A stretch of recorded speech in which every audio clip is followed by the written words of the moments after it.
আপুনি যদি এই ভিডিঅ'টোত ক্লিক কৰিছে তেন্তে আপুনি বিচাৰি থকা সাম্প্ৰতিক অসমৰ ঘটনাৱলীৰ সম্পৰ্কীয় গুৰুত্বপূৰ্ণ তথ্য আৰু প্ৰশ্নবোৰ ইয়াত পাবই। নমস্কাৰ জনাইছোঁ আৰু সকলোকে স্বাগতম জনাইছোঁ মোৰ ইউটিউব চেনেলটোলৈ। আশা কৰোঁ সকলো ভালেই আছে। আগন্তুক অসম চৰকাৰৰ দ্বাৰা অনুষ্ঠিত হ'বলগীয়া গ্ৰেজুৱেট টিচাৰ আৰু পোষ্ট গ্ৰেজুৱেট টিচাৰৰ টেট কাম ৰিক্ৰুইটমেণ্ট এক্সামৰ আপোনালোকৰ সুবিধা হোৱাকৈ লগতে অসমৰ বিভিন্ন প্ৰতিযোগিতামূলক পৰীক্ষা আৰু চৰকাৰী চাকৰিৰ পৰীক্ষাৰ আপোনালোকৰ সুবিধা হোৱাকৈ কাৰেণ্ট এফেয়াৰ্ছ সম্পৰ্কীয় এটা গুৰুত্বপূৰ্ণ তথ্য আজি আলোচনা কৰিবলৈ আগবাঢ়িছোঁ। লগতে কেইটামান MCQ আপোনালোকৰ বাবে যুগুতাই আনিছোঁ। আজি আমি আলোচনা কৰিম আছামছ হাইয়েষ্ট চিভিলিয়ান এৱাৰ্ড, অসমৰ সৰ্বোচ্চ অসামৰিক বঁটা, এই সম্পৰ্কে আলোচনা কৰিম। গতিকে পলম নকৰি আজিৰ ভিডিঅ'টো আৰম্ভ কৰোঁ বলক। আছামছ চিভিলিয়ান এৱাৰ্ড, অসমৰ অসামৰিক বঁটা যি দিয়া হয় সেয়া হৈছে সৰ্বোচ্চ সন্মান আৰু এই সৰ্বোচ্চ সন্মান সেইসকল ব্যক্তিলৈ প্ৰদান কৰা হয় যিসকল ব্যক্তিয়ে অসমৰ কাৰণে বা আমাৰ ৰাজ্যখনৰ কাৰণে বিভিন্ন প্ৰান্তত বিভিন্ন ধৰণে অৰিহণা আগবঢ়াইছে বা আমাৰ ৰাজ্যৰ গৌৰৱ তেওঁলোকে কঢ়িয়াই আনিছে। তেখেতসকলক বিশেষ ধৰণে বঁটা প্ৰদান কৰিবলৈ ৰাজ্য চৰকাৰে তিনিটা বিশেষ সন্মান আগবঢ়াইছে আৰু এই সন্মান তিনিটা হৈছে অসম বৈভৱ, অসম সৌৰভ আৰু অসম গৌৰৱ। গতিকে এই সম্পৰ্কে আজি আমি আলোচনা কৰিম। Highest civilian awards of the state, এয়াই হৈছে the government of Assam under the leadership of honourable chief minister doctor Himanta Biswa Sarma has initiated the highest state civilian award. Doctor Himanta Biswa Sarma honourable chief minister তেখেতৰ নেতৃত্বত হাইয়েষ্ট ষ্টেট চিভিলিয়ান এৱাৰ্ডৰ আৰম্ভণি কৰা হৈছিলে, namely Assam Baibhav, Assam Sourav and Assam Gaurav award. আৰু এই তিনিটা বঁটা শ্ৰেষ্ঠ বা সৰ্বোচ্চ সন্মান হৈছে অসম বৈভৱ, অসম সৌৰভ আৰু Asom Gaurav. In recognition of the efforts and contribution of individuals in their respective fields, তেওঁলোকৰ নিজৰ নিজৰ ফিল্ডত তেওঁলোকে দেখুওৱা কণ্ট্ৰিবিউশ্যনবোৰ আৰু এফৰ্টছবোৰৰ কাৰণে এই বঁটা প্ৰদান কৰা হয় আৰু ফাৰ্ষ্ট ষ্টাৰ্টেড ইন 2021, 2021 চনৰ পৰা এই বঁটা প্ৰদান কৰি অহা হৈছে। প্ৰথমে আমি আছাম বৈভৱ কি চাই লওঁ। The highest civilian award in Assam given to one person every year, প্ৰতি বছৰে এগৰাকী বিশেষ ব্যক্তিক এই সৰ্বোচ্চ অসামৰিক সন্মান আছাম বৈভৱ প্ৰদান কৰা হয়। The award includes a cash prize of ₹5 lakh and life long medical treatment and government expenses. এই বঁটাটোত, এই সন্মানটোত এৱাৰ্ডীগৰাকীয়ে লাভ কৰিব 5 লাখ কেছ প্ৰাইজ আৰু লগতে আজীৱন তেওঁৰ কাৰণে মেডিকেল ট্ৰিটমেণ্ট ফ্ৰী দিয়া হ'ব। The obverse of the award features the Japi on a holong tree leaf with the words Assam Boibhav in Assamese script. যিটো মেডেল দিয়া হয় সেই মেডেলটো এটা জাপিৰ আকৃতি আৰু তাত হলঙৰ পাতত ওপৰত অসমীয়া আখৰেৰে আছাম বৈভৱ বা অসম বৈভৱ বুলি লিখা থাকিব। আৰু the first awardee was Ratan Tata, প্ৰথমগৰাকী ব্যক্তি যাক আমি অসম বৈভৱ সন্মানেৰে সন্মানিত কৰিছিলোঁ তেখেত আছিলে ৰতন টাটা। ৰিচেণ্টলি তেখেত আমাৰ মাজৰ পৰা আঁতৰি গৈছে। এইখিনি ভালকৈ মনত ৰাখিব আৰু ইয়াৰ ওপৰত যথেষ্ট ধৰণৰ কুৱেশ্যন হ'ব পাৰে আৰু পৰীক্ষাত আহিব পাৰে, ভালকৈ মনত ৰাখিব। এইবাৰ আমি চাই ল'ম আছাম সৌৰভ, অসম সৌৰভ বঁটা। Given by the government of Assam to recognise exceptional services and performance in various field, বিভিন্ন ধৰণৰ ফিল্ডত তেখেতসকলে দেখুওৱা এক্সেপশ্যনেল ছাৰ্ভিচেছ আৰু পাৰফৰ্মেঞ্চৰ কাৰণে এই বঁটা প্ৰদান কৰা হয়। Gives out 3 Assam Sourav awards per year, প্ৰতি বছৰে 3 গৰাকী ব্যক্তিক অসম সৌৰভ বঁটা প্ৰদান কৰা হ'ব বুলি কোৱা হৈছিল, যদিও বা may vary depending upon the decision of the award committee, এই বঁটাৰ যি কমিটি থাকিব তেওঁলোকৰ সিদ্ধান্ত মৰ্মে এই নাম্বাৰটো সলনি হ'বও পাৰে, অৰ্থাৎ প্ৰতি বছৰে 3 গৰাকী নহয়, ইয়াৰ কম বা বেছিও হ'ব পাৰে আৰু কম নহয়েই, নহ'লে বেছিয়েই হ'ব আৰু পৰৱৰ্তী সময়ত বেছি এৱাৰ্ডি আমি দেখিবলৈ পাইছোঁ 2022 চনত 2023 চনত recipients receive free medical treatment in government hospitals free medical treatment তেখেতসকলে লাভ কৰিব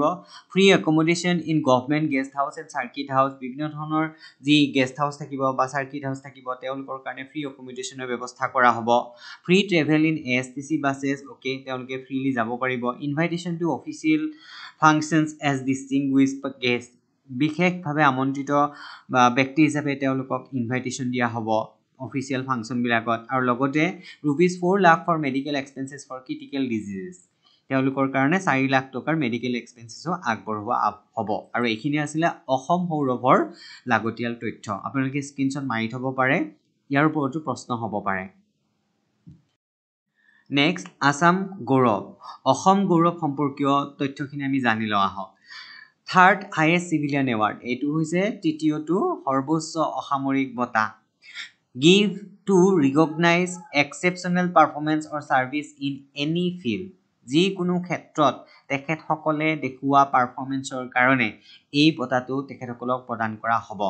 number of awards given out each year may vary প্ৰত্যেক বছৰে কিমান গৰাকীক অসম গৌৰৱ বঁটা প্ৰদান কৰা হ'ব এটো সলনি হৈ থাকিব পাৰে বা typically 15 Assam Gaurav awards are given out typically 15 জন বুলি প্ৰথমে উল্লেখ কৰা হৈছিল receive free medical treatment in government hospitals তেওঁলোকক free medical treatment প্ৰদান কৰা হ'ব free accommodation in government guest house and circuit houses ইয়াত free accommodation লাভ কৰিব তেওঁলোকে free travel in ASTC buses invitation to official functions as distinguished guest এটো অসম সৌৰভৰ লগত প্ৰায় একেই হয় আৰু ₹3 lakh for medical expenses for critical disease আৰু তেওঁলোকে 3 লাখ টকাৰ মেডিকেল এক্সপেন্সেসও লাভ কৰিব এইখিনি আছিল অসম গৌৰৱ বঁটাৰ সুবিধা এতিয়া আমি চাই লওঁ list of Assam Baibhav winner এতিয়ালৈকে অসম বৈভৱ বঁটা পোৱা ব্যক্তি কেইগৰাকীৰ নাম আমি জানি লওঁ 2021 চনত লাভ কৰিছিল শ্ৰদ্ধাৰ ৰতন টাটা দেৱে তেখেত কোনটো ফিল্ডৰ লগত জড়িত আছিল ইন্ডাষ্ট্ৰিয়েলিষ্ট এণ্ড ফিলান্থ্ৰপিষ্ট ভালকৈ মনত ৰাখিব কেতিয়াবা হুইচ ফিল্ড কোনটো ফিল্ডৰ লগত জড়িত বুলি কোৱেশ্চন সুধিব পাৰে 2022 চনত লাভ কৰিছিল ডক্টৰ তপন শইকীয়া তেখেত জড়িত আছিল মেডিসিন এণ্ড সায়েন্সৰ লগত আৰু 2023 চনত ডক্টৰ ৰঞ্জন গগৈ তেখেত আছিল প্ৰথম গৰাকী অসমীয়া চিফ জাস্টিস অফ ইণ্ডিয়া মুখ্য ন্যায়াধীশ আছিল ভাৰতবৰ্ষৰ যিগৰাকী প্ৰথম অসমীয়া এইখিনিও ভালকৈ মনত ৰাখিব কোনটো ফিল্ডৰ লগত তেখেতসকল জড়িত আছিল কিমান চনত লাভ কৰিছে আৰু তেখেতসকলৰ নাম কেইটা ভালকৈ মনত ৰাখিব next List of Assam Saurav Award winner in 2021 2021 চনত অসম সৌৰভ বঁটা লাভ কৰা ব্যক্তি কেইগৰাকী পাঁচ গৰাকী ব্যক্তিয়ে লাভ কৰিছিল 2021 চনত অসম সৌৰভ বঁটা আৰু তেওঁলোক আছিল ডক্টৰ কমলেন্দু দেৱ ক্ৰৰি আৰু তেখেত এডুকেশনিষ্ট আছিল শিক্ষাবিদ আছিল ডক্টৰ লক্ষ্মণন এছ তেখেত পাব্লিক সাৰ্ভিসৰ লগত জড়িত দীপক চান জৈন বিজনেস মেনেজমেন্টৰ লগত জড়িত লাভলীনা বৰগোহাঁই স্পৰ্টছৰ লগত জড়িত আমি জানোৱেই কোনটো স্পৰ্টছ এটো উদিব পাৰে বক্সিং নীল পৱন বৰুৱা তেখেত আৰ্ট এণ্ড কালচাৰৰ লগত জড়িত আৰ্টিষ্ট আছিল খুব ভাল আমি তেখেত ৰিসেন্টলি পাস হৈছে হেতু আমি জানিব লাগিব again list of Assam Sourav award winner 2022 2022 চনত কোনে লাভ কৰিছিল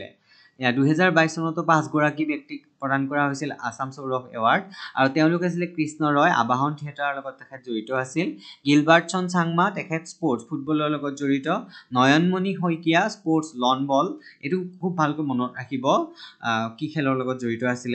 ডক্টৰ বিনয় কুমাৰ শইকীয়া সাইন্টিষ্ট হয় আৰু doctor Shashidhar Phukan health care and public সাৰ্ভিসৰ লগত জড়িত খুব ভালকৈ মনত ৰাখিব এইখিনিও next list of Assam Sourav award winner 2023 2023 চনত চাৰি গৰাকী ব্যক্তিক অসম সৌৰভ বঁটা প্ৰদান কৰা হৈছিল আৰু তেখেতসকল আছিল হিমা দাস তেখেত আছিল এথলিট হয় দৌৰবিদ হয় ডক্টৰ কৃষ্ণচান্দ নাউৰিয়াল তেখেত আৰ্ট এণ্ড কালচাৰৰ লগত জড়িত এলভিছ আলী হাজৰিকা সুইমাৰ হয় সাঁতোৰবিদ হয় বিখ্যাত তেখেত নদিৰাম দেউৰী তেখেত তিৱা ডেন্সাৰ হয় এইখিনি ভালকৈ মনত ৰাখিব এওঁলোক আছিল অসম সৌৰভ এৱাৰ্ডেৰে সন্মানিত 2023 চনৰ সন্মানিত ব্যক্তি next list of Assam Gaurav award winner 2023 2023 চনৰ অসম গৌৰৱ সন্মানেৰে সন্মানিত হোৱা ব্যক্তি সকলৰ নাম আমি জানি লওঁ মই ইয়াত 5 গৰাকী ব্যক্তিৰ নামহে উল্লেখ কৰিছো বাকি আৰু বহুত কেইগৰাকী ব্যক্তি আছে যিসকলেও সেইসকলেও অসম গৌৰৱ সন্মান 2023 চনত লাভ কৰিছিল আপোনালোকে সেইখিনিও ভালকৈ মনত ৰাখিবলৈ যত্ন কৰিব সেই সকল ব্যক্তিৰ নামো হয়তো আহিব পাৰে মই ইয়াত বিশেষভাৱে 5 গৰাকীৰ নাম উল্লেখ কৰিছো যেহেতু এওঁলোক অন্য ধৰণেও চৰ্চিত আছিলে সেই কাৰণে হয়তো এওঁলোকৰ ওপৰত কোৱেশ্চন আহিব পাৰে আৰু অলৰেডি কেইটামান পৰীক্ষাত চৰকাৰী পৰীক্ষাত অহা দেখা গৈছে সেই কাৰণে মই এই 5 গৰাকী বিশেষভাৱে নামকেইটা ৰাখিছো এতিয়া 2023 চনৰ অসম গৌৰৱ সন্মান লাভ কৰিছিল ৰঞ্জিত গগৈ তেখেত বিহু ডেন্সৰ লগত জড়িত খুব ভাল বিহুৱা হয় Parbati Baruah animal protection activities তেখেত কিহৰ কোনটো এনিমেলৰ লগত জড়িত বিশেষভাৱে তেখেত হাতীৰ লগত জড়িত ভালকৈ মনত ৰাখিব তেওঁ কিয় কি কৰিছিল কিয় বিখ্যাত হয় দ্ৰুণ ভূঞা এখেত ওজাপালিৰ লগত জড়িত ওজাপালি হৈছে আমাৰ লোক নৃত্যৰ এটা ভাগ আৰু তাৰ পিছত পখিলা লেকটেপি তেখেত এগৰাকী কাৰ্বি কালচাৰৰ লগত জড়িত কাৰ্বি সংস্কৃতিৰ লগত জড়িত ব্যক্তি তাৰ পিছত উপেন্দ্ৰ ৰাভা তেখেত এগ্ৰিকালচাৰেলিষ্ট হয় আৰু তেখেতে ব্লেক ৰাইচ কাল্টিভেশ্যনৰ লগত জড়িত হয় খুব ভালকৈ মনত ৰাখিব এখেতা আৰু লগতে আৰু কেইগৰাকীমান ব্যক্তিৰ নাম স্পেচিয়েলি আপোনালোকে মনত ৰাখিব আপোনালোকে চাই পেলাই সেইখিনি মনত ৰাখিব এতিয়া আমি আজি কেইটামান গুৰুত্বপূৰ্ণ MCQs আলোচনা কৰা হওক প্ৰথমটো প্ৰশ্ন হৈছে who among the following has been conferred with the highest civilian award of Assam State Assam Baibhav in 2021 2021 চনত অসম বৈভৱ সন্মানেৰে সন্মানিত হোৱা ব্যক্তিগৰাকী কোন আছিল অপচনবোৰ হৈছে A Ratan Tata option B Mukesh Ambani option C Azim Premji option D Narendra Modi ইয়াৰ শুদ্ধ উত্তৰটো হ'ব option number A Ratan Tata তেখেতে 2021 চনত অসম বৈভৱ সন্মানেৰে সন্মানিত হৈছিল পৰৱৰ্তী প্ৰশ্ন Question number 2 Recently who has been selected for Assam's highest civilian award Assam Boibhav Recently কাক অসম বৈভৱ সন্মানেৰে সন্মানিত কৰা হৈছিল তাৰমানে এই বছৰৰ কথাটো সোধা হৈছে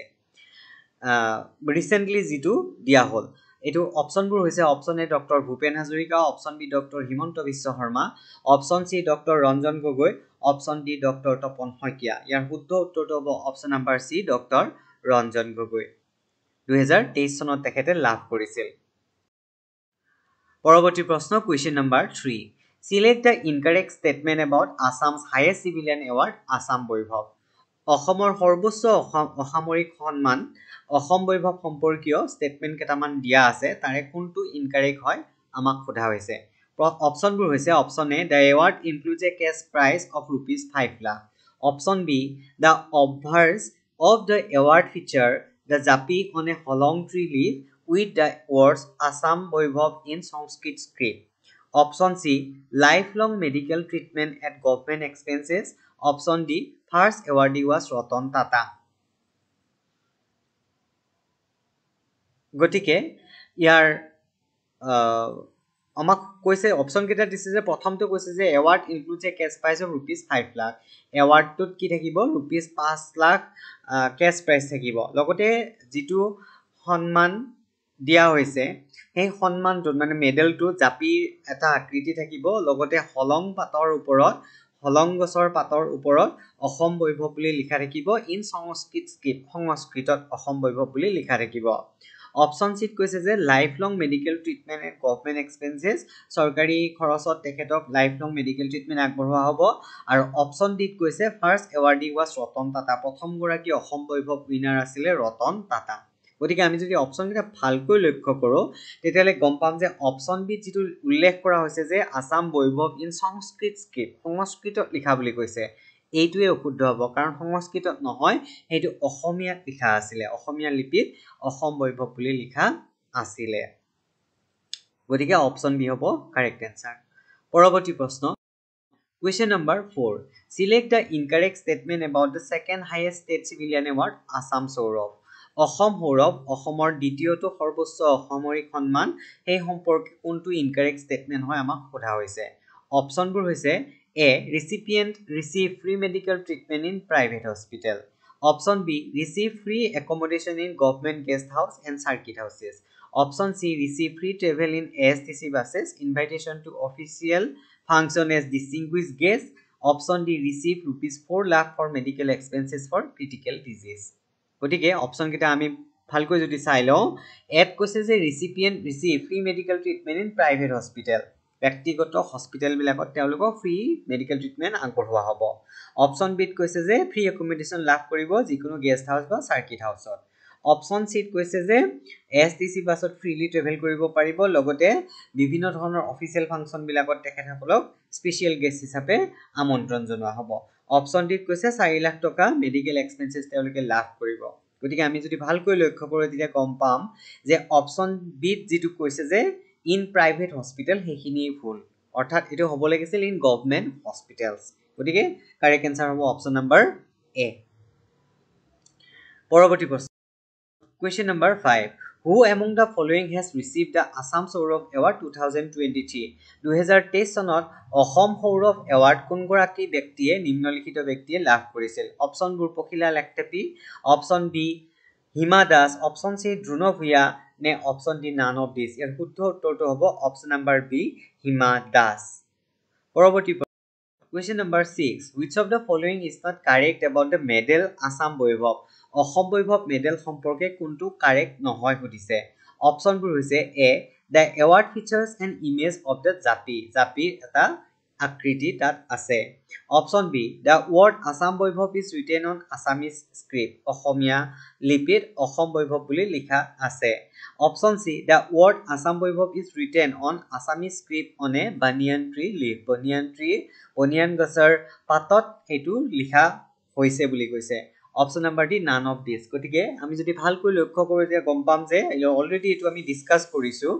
আৰু চিট যিটো কৈছে যে বানিয়ান ট্ৰি লিভ সেইটোৱেই ভুল। ইয়াত হ'ব লাগিছিল যে হলং ট্ৰি লিভ, হলং গছৰ পাততহে অসম বৈভৱ বুলি অসমীয়াত লিখা থাকিব, এইটো বানিয়ান ট্ৰি নহয়। গতিকে অপশ্যন চি হৈছে ইনকাৰেক্ট ষ্টেটমেণ্ট, আৰু সেইটোৱে আমাৰ এই প্ৰশ্নটোৰ ক্ষেত্ৰত কাৰেক্ট এনচাৰ হ'ব অপশ্যন চি। পৰৱৰ্তী প্ৰশ্ন,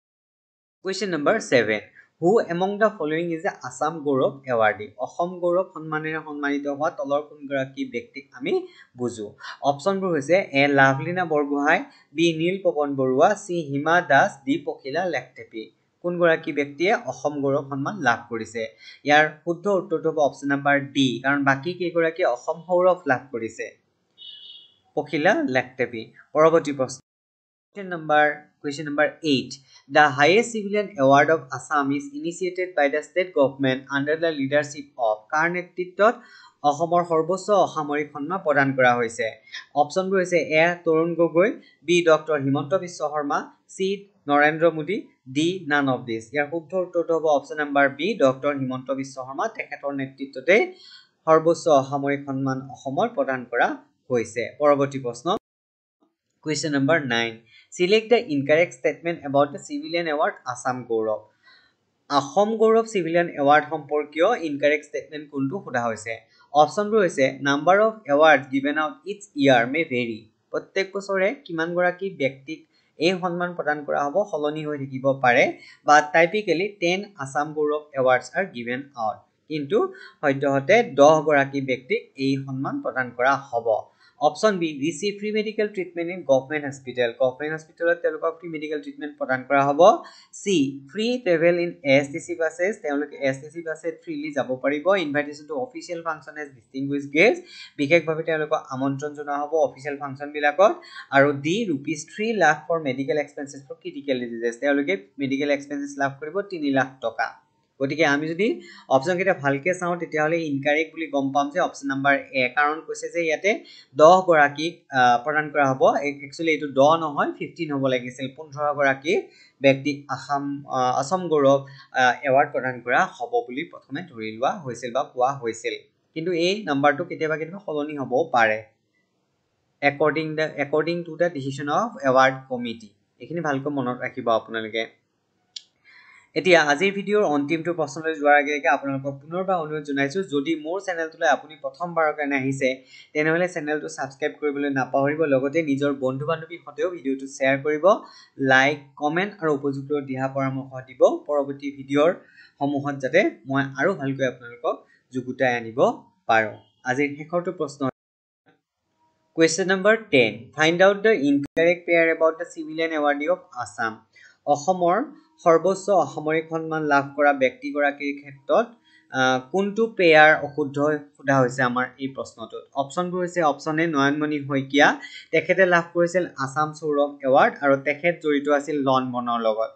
অপচন বিত কৈছে দ্ৰুণ ভূঞা তেখেতে আসাম গৌৰৱ সন্মান লাভ কৰিছে আৰু তেখেত ওজাপালিৰ লগত জড়িত বুলি কৈছে অপচন চিত কৈছে নাদিৰাম দেউৰী তেখেতে লাভ কৰিছে আসাম গৌৰৱ এৱাৰ্ড আৰু তেখেত জড়িত আছে তিৱা লিটাৰেচাৰৰ লগত বুলি ইয়াত কোৱা হৈছে আৰু অপচন ডিত কৈছে কৃষ্ণা ৰয় তেখেতে লাভ কৰিছে আসাম সৌৰভ এৱাৰ্ড আৰু আবাহন থিয়েটাৰৰ লগত জড়িত বুলি কৈছে গতিকে গোটেইকেইটা অপচন যদি আমি ভালকৈ লক্ষ্য কৰোঁ তেতিয়াহ'লে অপচন চি যিটো দিয়া হৈছে নাদিৰাম দেউৰী অসম গৌৰৱ বঁটা লাভ কৰিছে এইটো কাৰেক্ট হয় কিন্তু তেখেত তিৱা লিটাৰেচাৰৰ লগত জড়িত নহয় তেখেত তিৱা ডেন্সৰ লগতহে জড়িত গতিকে আমাৰ এই প্ৰশ্নটোৰ ক্ষেত্ৰত শুদ্ধ উত্তৰ হ'ব সেইটোৱেই